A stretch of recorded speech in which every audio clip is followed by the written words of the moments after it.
I actually don't think we've had the security token wave yet.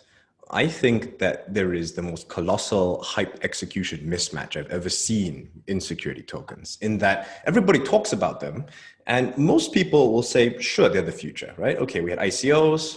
It was fun. It was an interesting proof of concept. But at some point, we really need to move towards what does this really represent? What exactly am I buying? So I think everyone buys into the concept, but I always say, where are they exactly? Right? And even though a lot of companies have started to issue security tokens in different formats, the number of security tokens that are listed and traded that are accessible are very few. If you went to go ask man on the street in Hong Kong or Japan and you said, name me one STO and where would you go to buy it?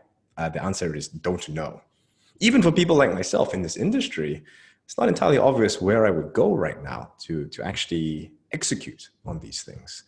And so to your question, that's really what we've squarely been focused on these last few years. How do we build the platforms that will allow end investors to access these things so that we can answer that question of how exactly do I go buy one of these things?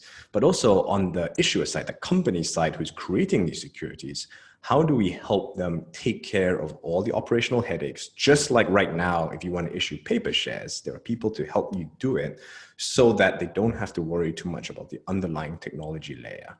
And I see a lot of the security side of the digital asset industry still stuck in that mode of I'm building the latest, greatest technology issuance platform and it's going to be magic. And I'm like, look, that's all great, but as it is, what we have today with paper shares is so archaic, anything is an improvement. And so to me, the question is more, can you execute on something end to end? More so than do you have the perfect platform? Not least of which is because, like it or not, regulators will always try and fit new things into existing boxes. That's just the way it is, right? They see something, they say, where does this go exactly? And so our belief has been that, like it or not, the financial industry will continue to need all of the roles that you see today: brokers, custodians, fund administrators, underwriters, listings, everything. Who plays those roles, I think, can and will change a lot because of technology, but you'll still need someone to wear that hat. And like it or not, regulators will still treat you the same as any other firm. And that's the strategy, I guess, that we've adopted in all of these years, to say, okay, whenever we go see a regulator, we tell them, I'm creating digital shares. We think that we can comply with all of your usual rules around securities, and that's it. And they go, okay, fine, right?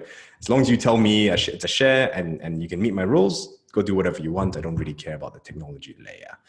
And so to me, again, that's always the question. Can we make it fit into existing regulation? Can we actually help issuers through that operational process end to end? And perhaps most importantly, for end investors, is it convenient for them to actually go and buy these things, in a way that they don't need to care about what the underlying asset is? No different than when I go buy Apple shares.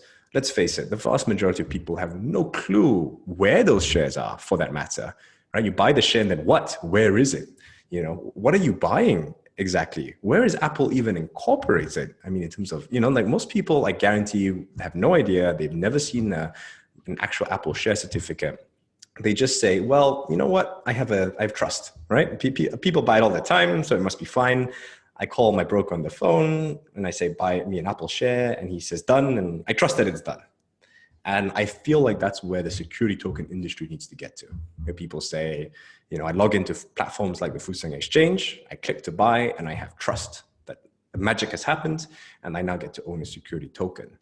And the question is, can we offer a unique experience to investors? Can we give them access that is better, cheaper, faster than traditional assets?